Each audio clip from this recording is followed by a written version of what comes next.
just killed Cassie. We just left her house.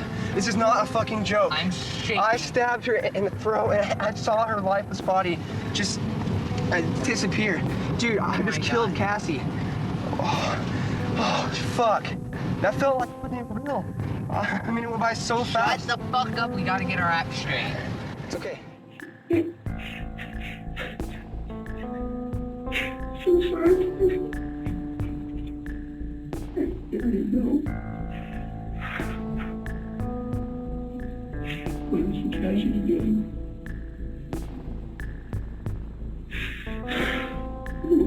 Who is there? I'm scared again. Oh, stop it. I'm sorry.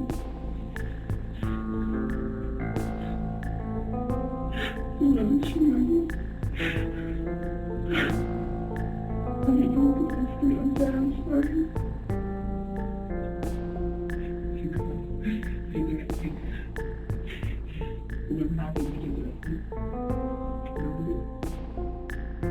That was Brian Draper, who at the ripe age of 16 committed an act so unthinkable, so unbelievable, and so chilling. You would think that what he did came straight out of a horror movie, and in actuality, it was. Inspired by a 1996 horror film, the September 2006 case was dubbed as a Scream murder. Brian Draper was your typical high school boy, like nothing stood out in an exceptional way, but also nothing stood out in a bad way. He had a circle of friends, was involved in school activities, and had a stable, loving family. Behind closed doors, though, he later confessed in a future documentary that he was desperate to not be alone and was basically insinuating that was the main reason he committed this crime. He needed to fit in and feel accepted, or else the only other option was being lonely. When he met 16-year-old Tori Adamek 6 weeks before that fateful night, the two shared a strong passion and interest for serial killers and other dark stuff. But the shared obsession became a reality when both boys came up with the twisted idea to become serial killers themselves, and not just kill anyone, but kill their friend and create their own movie documenting everything. Now, I'm not going to debate which of these two boys had a stronger influence over the other in conducting this brutal crime, because the fact of the matter stands, they both took part in the end goal of murdering an innocent individual, irrespective if this Brian guy felt he needed to do something to fit in, which I call BS, and in a way, it kind of looks like he's trying to alleviate some of the blame off himself when he claimed that. That really put a bad taste in my mouth, because they both went through with all of it. Like, they were proactive in executing not just the documentary, but also the murder itself, and even creating a weak alibi to cover their tracks, all in a span of 3 days. Their aspiration and goal in life aligned as well. Like, they did not want to become something valuable or honorable. They wanted to become famous serial killers like Ted Bundy, the Zodiac Killer, and Hillside Strangler. So Dumb and Dumber came up with the brilliant plan to kill their own friend and classmate, 16-year-old Cassie Stoddart. Cassie was described as quiet, kind, and basically got along with everyone. Brian happened to also have a huge crush on her, and when he learned that she had a boyfriend, that was the ultimate sign that made him believe he was a loser. His biggest fear. That's why I believe Cassie being the first person on the list was no coincidence or random draw. This depraved imbecile really had it for her. His immense jealousy is why I'm speculating she was number one on the list, because if he couldn't have her, no one can. In their footage on the day of Cassie's murder, he literally walks up to her by the lockers to get her on video. It's an eerie segment of the footage because here we see a smiling, reserved girl just oblivious to the horror that was going to happen to her that night. Hey, look, it's Cassie. Hey, look, I don't know. Hello, Cassie. I'm getting you on tape, okay? Say hi, please. Hi. Okay, see ya. Wait, have you seen Tori? He's supposed to meet me here at 7:30, and it's 8:19. He's an hour late. You don't even care, do you? Okay, see ya. Now, that part of their so-called film stood out to me, along with two other very telling video shots. Second one being when they were actually driving to the house the night of her murder. So Cassie was house sitting for her aunt and uncle, and she invited those two lunatics along with her boyfriend Matt. And while they were driving, in the footage you can actually hear Brian's voice saying that Cassie unfortunately happened to be their first victim because sacrifices needed to be made. Man, when I was hearing the segment, it just sounded like two terrible actors reading from a script. Like, they were discussing morals, what's wrong, what's right, why things are considered evil, just all that bullshit. Like, y'all need to hear this. We found our victim, and sad as it may be, she's our friend. But you know what? We all have to make sacrifices. Our first victim is going to be Cassie Stoddard and her God, friends. turn your brights off, Well, asshole. yeah, we'll find out if she has friends over. She's gonna be alone in a big, dark house. Phil, we need to break away from normal life How bright is this light? because, let's say it this way. Parents, along with their parents, and so on, taught them about God, Jesus, the whole bullshit line. I'm sure you guys believe in God as well. I realized when I was in 7th grade, you don't believe in Santa Claus or vampires or werewolves. They're used to metaphor not to let. They teach their kids back in the 1800s. I learned this in English class about telling their kids that you can't go outside or a vampire will get you, just to make their kids stay and do what they want to do. God is basically the same way. Yep. Trying to get people to do good, or else, so-called, you go to hell. And we're obviously going to hell if it's real, but you know what? Who gives a shit? Yeah, and Yeah. why would Yeah, you but say it's not real. real? It's not real because it's so blatantly obvious it's not real. But People believe it because their parents teach them, and so it's so hard for them to let go of it because they've been taught their whole life. What an absolute mess.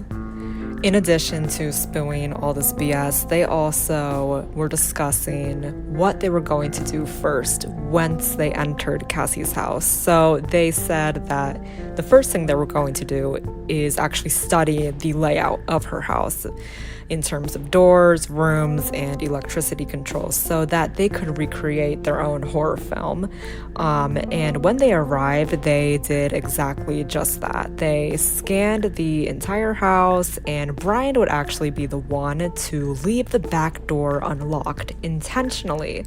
So once they pretended to leave the house to go to a supposed movie theater, they would actually re-enter the house through that same door that Brian unlocked to commit the murder. So when Brian and Tori announced to Cassie and Matt that they were leaving to go to a movie theater, they pretended to leave, basically, and re-entered the house through the back door. And they went straight to action. Like, they started to play with the lights, slam the doors, and actually slam ashtrays as well on the staircase to scare Cassie and her boyfriend. And this definitely did scare the two. Matt wanted to stay with Cassie because she was so scared. But when he called his mother and asked, she refused. His mother told him that Cassie could instead come over to their house, but Cassie made the decision to stay where she was because she saw leaving the house as being irresponsible. When Matt left out the door, he called the two boys, asking to hang out with them later, and Tori, who was creepily still in Cassie's basement, pretended to be in a theater by speaking in a really low voice through the phone. Cassie's fatal decision unfortunately fit her perfectly into Brian and Tori's terrifying trap. Around 10:30 p.m., the time Cassie was all alone in the house, the boys again made lots of noises in the basement in hopes that she would come downstairs to investigate and fix the lighting. This did not work, so the two made their way upstairs to the living room Cassie was situated in, each armed with a dagger and a hunting knife. I must also note that they wore these stupid Halloween costume-looking masks. Ultimately, they both stabbed her a total of 30 times. They then drove to a secluded area and buried their weapons, masks, gloves, and other incriminating evidence, including their tape that they tried to destroy, in a ditch. And thankfully, I must note that the officials were able to miraculously recover the full tape. Cassie's body was found 2 days later, situated in the same spot that she was murdered. Her aunt and uncle had came back from a trip, and the moment they saw their niece's body, they reported it to the police. And it is said that her death scene was so gruesome and horrifying that after the discovery of her body, her family never used that room the same again, and even experienced strange phenomena. The investigation was immediate. The police actually first interrogated Cassie's boyfriend, and as soon as he mentioned that Tori and Brian were also in the house that day she was killed, the police targeted those two.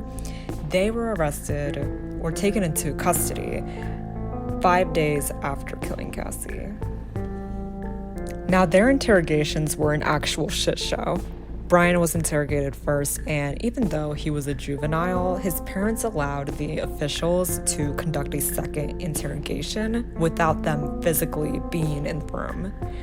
Brian aggravated me because at the start of this interview, he was acting oblivious, laughing, and just all around trying to be the smartass.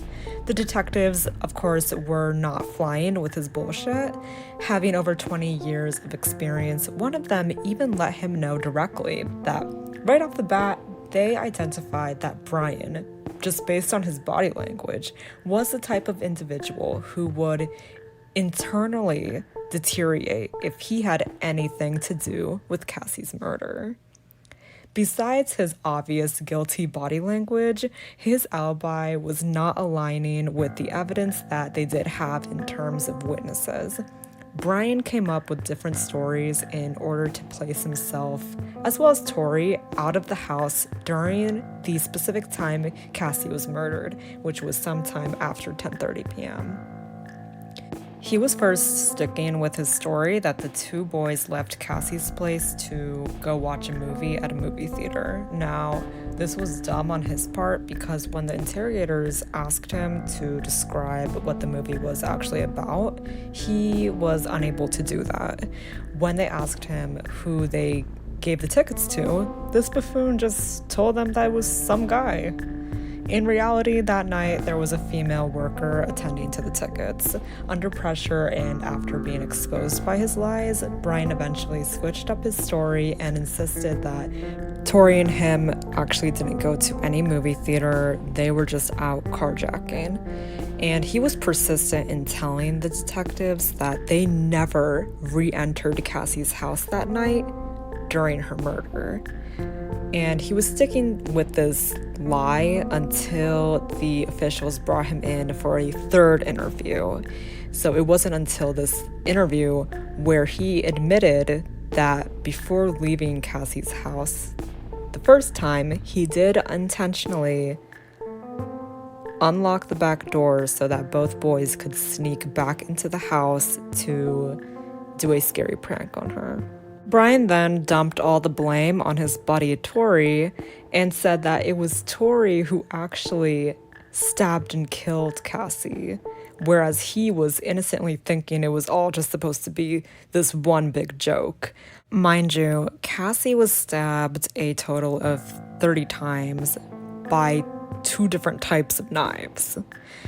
To further paint himself as this innocent bystander and feed into the narrative that he was willing to cooperate with officials, he actually led the detectives to where he buried all of that incriminating evidence, including the video and knives. And what he didn't know was that the video was able to be fully recovered, and it stored a lot of incriminating evidence against Brian, because he actually straight out says in the video that he stabbed Cassie and saw her lifeless body. Now, based on all this evidence, the detectives and just about anyone with a brain cell knew that Brian was not this innocent, helpless bystander. He 100% took part in it. After leading the police to the weapons and evidence that they hid, Brian was subsequently arrested. In his final interview, he admits that he did, in fact, stab Cassie to death, but only because he feared Tori would hurt him if he did not. Just the confession from him that he indeed took part in murdering Cassie was enough for the officials to give Brian Draper a first-degree murder charge. Tori was in more ways than not arguably worse than Brian. He continued to maintain his innocence, that he didn't do anything, and he also didn't even place himself at the scene where Cassie was getting murdered. In all his interviews, his parents were sitting with him too. He continued to say that he was just carjacking. In his final interview, the pressure was getting so intense that he stopped answering altogether and requested an attorney. The officials then drop a bombshell on him and let him know that confessions were made and that there's damning evidence against him, including a video that shows that he was at the house during the time of the murder and that he 100% took part in killing Cassie. Tori's parents, who initially were just thinking their son got arrested for carjacking, were noticeably in shock hearing this, even asking their son if what the detectives were saying was true, to which he replied it was. Like Brian, he was arrested and charged with first-degree murder. Both boys were tried separately and received life without the possibility of parole for the gruesome and senseless murder of Cassie Jo Stoddart. Both have attempted to appeal their sentences, and both have tried to bring up their age, even saying that they were just young and stupid teenagers and should be let go. There is some controversy on sentencing juveniles to life without parole, and brings up the question, are young juveniles who commit gruesome crimes like this able to be reformed? Flash forward into the future, a documentary centered around teens sentenced to life actually starred these two monsters. Brian Draper, whether for show or reality, puts on a display of remorse and regret over what he did to Cassie. He says he now fully accepts that he did what he did and that he no longer beats around the bush and denies it. He also said that he is haunted by his actions, and when the topic of killing Cassie comes up, he visibly looks traumatized, troubled, and regretful. So Brian at least is owning up to his actions, whether that was just for the documentary or whether he really does feel like that. But he knows for a fact that he won't ever be let out. So I guess the only thing he has to hold on to is the truth. Now, Tori, on the other hand, was an absolute disgrace in this documentary. He was still sitting with his parents and still denying that he had anything to do with the murder. He even said that he feels like he's being punished for somebody else's actions and that being in prison 24/7 just feels like he's rotting. And I thought that word choice was so interesting, considering how he had no feelings when he slaughtered someone to death and left them to rot. His mother even wrote a book about why she thinks her son Tori is actually innocent. Crazy, I know, right? But even Brian in this documentary says that Tori is still on his first day in jail if he's denying that he had anything to do with Cassie's murder. Now, don't get me wrong, I think that they're still both equally shitty people, but at least Brian had the sense and shame to actually take accountability. Regardless, they both should never have the ability to get out of jail because actions have consequences. Cassie had her whole life ahead of her, but that was cut way too short because her two friends decided she should not be able to live. Well, Dumb and Dumber did get some of the fame that they wanted, I guess. But they must really feel the impact of their actions now.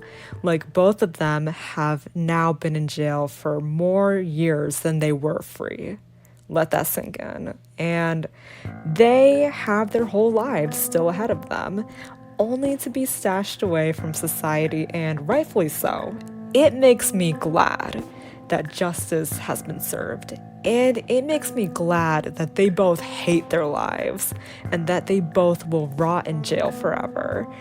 Such a waste. These two had loving families. They really could have just lived normal lives, but instead, they went down the path they did. When they thought they sacrificed Cassie, they really just flushed their own lives down the toilet. Laughable, sad, and pathetic.